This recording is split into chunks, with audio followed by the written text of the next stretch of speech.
Hola amigos, ¿cómo están?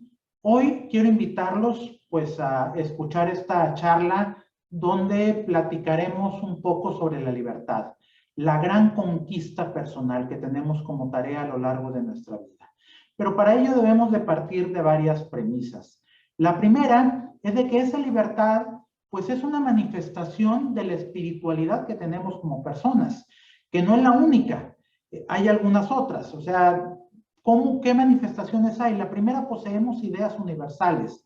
Somos capaces de entender el mundo no nada más de manera concreta, sino también de una manera universal. Además, tenemos la capacidad de poseer ideas abstractas que nos permite pues ya elevar el pensamiento hacia otras dimensiones. Eso también nos da nuestra condición libre, esa condición libre que es independiente de la materialidad a la que pudiéramos estar atados. ¿Qué quiere decir esto? Que a una persona privada de su libertad física puede tener esa libertad interior, independientemente de su materialidad. Y además la persona tiene una capacidad de reflexión, de pensar y de repensar. Y además una capacidad infinita de progreso. Partiendo de estas manifestaciones, vamos a definir lo que es libertad. Y para eso me apoyo en mi maestro Tomás Melendo, quien afirma que es la capacidad de alcanzar por uno mismo la propia plenitud. Ya lo hemos visto en otras ocasiones, en otras charlas, donde hemos dicho que la felicidad radica en uno mismo, es decisión de uno mismo. Lo mismo sucede con la libertad. Mejor dicho, la felicidad es producto de una libertad personal, de la capacidad de alcanzar por uno mismo la propia plenitud. Pero no solamente eso, es la capacidad de autoconstruirse con el riesgo de autodestruirse. Así como las personas somos inacabadas e inacabables, podemos ir a más, pero también a menos, el ir retrocediendo. Ya Santo Tomás de Aquino también lo apuntaba, que la dignidad de la persona radica en que por sí mismo y no por otro se dirija al propio bien. Eso es haciendo uso pleno de la libertad. Y bueno, hay varias ideas. Carlos Llano ya pone en algunos de sus escritos, pues esa tentación que tenemos de confundir libertad con liberación. Y algunos creen que es eso, y sí, pero es parte de. La liberación no es la libertad completa. Carlos Llano afirma que la libertad se encuentra encarnada en el cuerpo, condicionada por la naturaleza, solicitada por las pasiones y orientada por la razón. Y lo primero que queremos es liberarnos de eso que creemos que nos está limitando. Y sí, porque nuestra libertad es limitada. Oye, quiero liberarme de la razón y bueno, y pues para eso puedo vivir como un desvergonzado, alejado de mis obligaciones. Oye, o no quiero hacer caso de mis pasiones y querer vivir estoicamente sin hacerle caso a eso que la pasión me llama.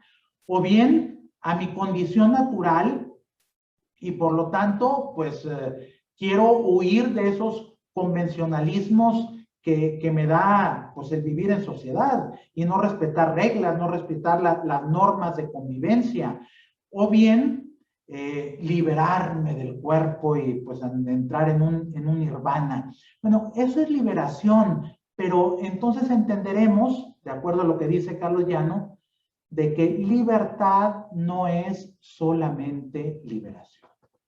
¿Cómo debemos de entender entonces la libertad? La libertad la debemos de entender en varios ámbitos. Y lo primero, la primera consideración que debemos de tener es que la libertad no tiene que alcanzarse. Ya como personas somos seres libres, sino que la libertad tiene que conservarse. Y además, la persona conservará la libertad no eliminando sus limitaciones, sino ensanchando sus posibilidades, cuidando de no cerrar el horizonte de su natural apertura, sabiendo que somos seres abiertos. Entonces, entender cuáles son las dimensiones de la libertad. En primer lugar, debemos querer. ¿Y querer qué? Y bueno, pues aunque suene a perogrullada, primero debemos querer, verdaderamente querer. Y es distinto de desear. Podemos desear algo y no quererlo, o sea, no poner los medios para alcanzarlo. O inclusive podemos querer algo que no deseamos. Ahí radica la verdadera libertad, en querer hacer lo que debemos, no nada más lo que deseamos. Y además no querer hacer aquello que deseamos porque nos es perjudicial. Y entonces la libertad tiene varios ámbitos. En primer lugar, queremos tener posesiones, poseer algo. ¿Eso es malo? No, al contrario, debemos de tener un mínimo de posesiones. Querer hacer es otra de las dimensiones y por último, querer ser. Por lo tanto, el camino de la libertad va por ese hilo conductor, partiendo del querer del querer tener, del querer hacer, del querer ser. Los proyectos, y eso lo sigue diciendo Carlos Llano, los proyectos de la persona han de darse simultáneamente en una triple dirección. Querer tener, que es la libertad de posesión. Luego viene la libertad operativa, que es el querer hacer. Y finalmente, la libertad óntica, el querer ser. Pues bien, vamos a hablar del primero de ellos, la libertad de posesión. Oye, necesitamos un mínimo de bienes para nuestro bienestar y eso es bastante válido. Aquí hay que preguntarnos si nosotros poseemos esos bienes o son los bienes los que nos poseen a nosotros. Y aquí hay que distinguir entre propiedad y señorío. Si hablamos solamente de propiedad, quiere decir que estamos amarrados a esos bienes. Si hablamos de señorío, quiere decir que nosotros somos los dueños y señores y que podemos y nos damos el lujo de poder usufructuar, gozar, disfrutar de esos bienes a los que tenemos derechos, pero con señorío, sin que esos bienes nos posean a nosotros. Esa es la gran tentación, el querer poseer por poseer y que ya Aristóteles nos ponía pues ese predicamento de que podemos tener posesiones que son necesarias, pero podemos brincar a posesiones que son superfluas y llegar incluso a aquellas que son nocivas. Para Aristóteles, ¿cuáles eran las posesiones necesarias? Pues, son distintas para cada uno, sabiendo que somos seres únicos y irrepetibles. Pero podemos partir que aquella posesión necesaria es aquella que me lleva a ser virtuoso. Si aquello que poseo me lleva a crecer en la virtud, podemos decir que es un bien necesario. Pero si decimos que es indiferente ese bien, bueno, ya estamos hablando de un bien superfluo. Inclusive, si me lleva al vicio a crecer en mis defectos, ya estamos hablando de una posesión nociva. Y luego, varios siglos después, Santo Tomás de Aquino nos decía que los bienes superfluos, más temprano que tarde, se convierten en nocivos. De ahí de no caer en la tentación de llenarnos de bienes por el poseer por poseer, el no llenarnos de bienes, porque eso ya es un vicio que ya se llama la pleonexia, el que no nos satisfaga ningún bien. Carlos Llano habla mucho de este punto, de las cosas superfluas, y me quedo con estas dos frases. Los verdaderos bienes son los que le abren el horizonte a la persona. Los falsos, los que nos encierran en nuestro armario, en nuestra cochera, en nuestro iPad. Y también hace una pregunta pues muy comprometedora. ¿Quién tiene derecho a lo superfluo? Y la respuesta es de que nadie. Nadie tenemos derecho a lo superfluo. Sigue diciendo Carlos Llano, cuando yo no le doy lo superfluo a otro que lo necesita, el perjudicado no solo sería el otro, sino yo mismo, por impedirme el ejercicio de la solidaridad, que es justamente la virtud más valiosa de la persona. ¿Por qué? Porque la solidaridad es una manifestación del amor. Y el amor es la más grande de las virtudes. Me estoy privando de eso al no deshacerme de lo superfluo, que se convertiría en un bien necesario para alguien más. Aquí es donde debemos de hacernos la primera pregunta decisiva. ¿Poseo yo las cosas o las cosas me poseen a mí? Interesante que nos respondamos a esta interrogante. Y pasamos a la segunda dimensión. Dejamos atrás el querer tener y ahora el querer hacer. Y recordemos cuando pues éramos pubertos y queríamos tener la mayoría de edad. ¿Por qué queríamos tener la mayoría de edad? Porque queríamos tener libertad de hacer. Queríamos hacer cosas.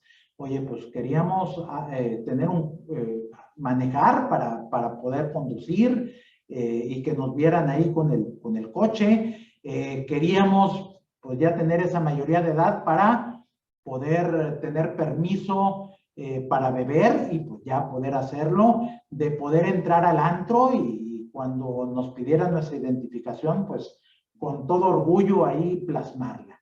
Bueno, era una querer hacer las cosas. Bueno, pero eso es libertad, nada más el hacer cosas. Bueno, la libertad operativa radica en querer hacer el bien. ¿Y cómo hacemos el bien? Pues no necesitamos ser una Madre Teresa de Calcuta, bueno, que no sería malo que lo fuéramos, pero hacer el bien en lo ordinario, en nuestro trabajo, haciendo bien lo que debemos de hacer, en nuestra vida de familia, con nuestro cónyuge, con nuestros hijos, con nuestros amigos, hasta tomarse una cerveza para platicar, convivir con nuestros amigos, ahí estamos haciendo el bien, ejerciendo justamente nuestra carlos Llano, Tomás Melendo nos invita a hacer la segunda pregunta decisiva. ¿Verdaderamente quiero hacer el bien? Y para eso, pues nos invita a que reflexionemos entre la diferencia entre libertad y libre albedrío. El libre albedrío, pues es escoger esto o aquello. Tomar agua, café o té. Ponerme esta corbata o la corbata roja. Usar estos zapatos o los otros. El elegir esto o aquello. Hombre, sí, es algo que no necesariamente me compromete. La verdadera libertad, según Tomás Melendo, es querer lo bueno y solamente lo bueno. Esa es la verdadera libertad. Por lo tanto, hay que preguntarnos si verdaderamente quiero hacer el bien y solamente el bien, porque ahí es donde radica la libertad. Y nos vamos a la tercera dimensión, el querer ser. ¿Qué quiero ser? Como dice la canción, quiero ser ese hombre exitoso, teniendo como prototipo el modelo del lobo de Wall Street, que pues el fin justifica los medios sin importar qué pase sobre los demás. Es solamente el ponerme metas económicas, que qué bueno que nos las pongamos, pero es eso nada más a lo que le estoy tirando. Hombre, o vivir pues como si el mañana no fuera a llegar, a chupar y a gozar, que el mundo se va a acabar. Pues también preguntarme si eso es a lo que le estoy tirando, o vivir de una manera equilibrada con mi inteligencia, con mi voluntad, con mi afectividad. Conviene hacernos esas preguntas. Y para eso, plantearnos la responsabilidad. No hay libertad sin responsabilidad. que hay 4 vertientes de la responsabilidad. Primero, una responsabilidad antecedente. Debo de dar cuenta el por qué hago las cosas, de las causas de por qué hago las cosas, cuál es el motivo, qué me motiva. Otra, que es la que más conocemos, la responsabilidad consecuente. Oye, obviamente debo de responder de las consecuencias de aquello que hago. Como dicen nuestros paisanos, nuestros vecinos norteamericanos. You want to play, you have to pay. O sea, tienes que pagar para jugar.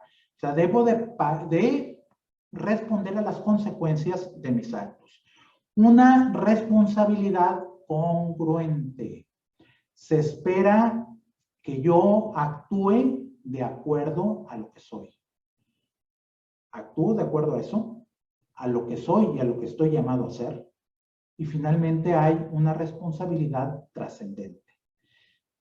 Aquí radica una importancia vital, porque hay quien dice, hombre, yo puedo hacer lo que quiera siempre y cuando no haga daño o no perjudique a otros. Pues déjame decirte algo, ninguna decisión que hagas se queda en ti.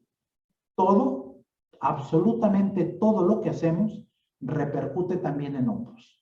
Entonces debemos de ser conscientes de esa responsabilidad trascendente y de esas consecuencias que también tenemos en otros.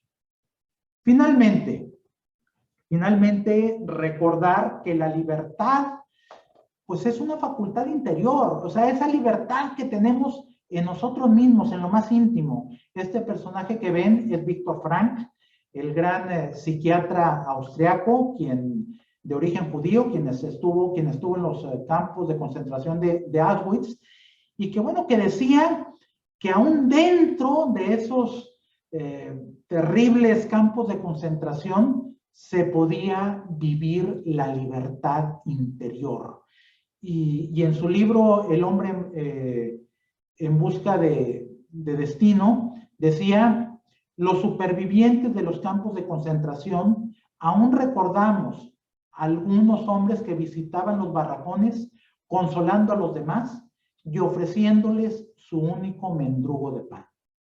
Quizá no fuesen muchos, pero esos pocos representaban una muestra irrefutable de que al hombre se le puede arrebatar todo, salvo una cosa, la última de las libertades humanas, la elección de la actitud personal que debe de adoptar frente al destino para decidir su propio camino. Esa es la última de las libertades, la actitud que tenemos ante las circunstancias, por más deplorables que sean. A mí me gusta esta frase que hace en la película El Señor de los Anillos, Gandalf, el brujo bueno, quien dice que las personas no escogemos el tiempo en que vivimos. Pues eso ya está dado. Nadie pidió nacer en esta época ni en ninguna otra. Surgimos a la existencia en el momento en que nos tocó. Lo que sí podemos decidir es la actitud con la que enfrentamos esos tiempos que nos toca vivir. Eso es la verdadera libertad. ¿Y cuál es la verdadera libertad? Volviendo a Tomás Melendo. El acto por excelencia de la libertad es el amor. El amor entendido antropológicamente. Querer el bien del otro. La libertad profunda consiste entonces en querer amar. Querer siempre el bien del otro. Termino con esta frase de Aristóteles. La felicidad está en la libertad. ¿Cómo consigo entonces la libertad? La libertad, y recurro nuevamente a mi maestro Tomás Melendo, la libertad se conquista a golpes de libertad. Como aprendemos a nadar, nadando, tirándonos al agua. Como aprendemos a caminar, caminando, cayéndonos y volviéndonos a levantar, perfeccionando ese hábito. Así perfeccionamos también la libertad y aprendemos a ser libres, conquistándola a golpes de libertad. ¿Quieres profundizar sobre este tema? Te recomiendo 3 lecturas. Las formas actuales de la libertad, del doctor Carlos Llanos y Fuentes. La libertad interior, un magnífico texto muy espiritual de Jacques Philippe, sacerdote católico. Y finalmente, El hombre en busca de sentido de Víctor Frank, aunque ya hacía referencia anteriormente. Te invito a que si tienes algún comentario o duda sobre este o algún otro video anterior, te comuniques conmigo a través de las redes sociales. Soy Romeo Villarreal, me dio mucho gusto el estar contigo y nos vemos en la siguiente cápsula. Hasta luego.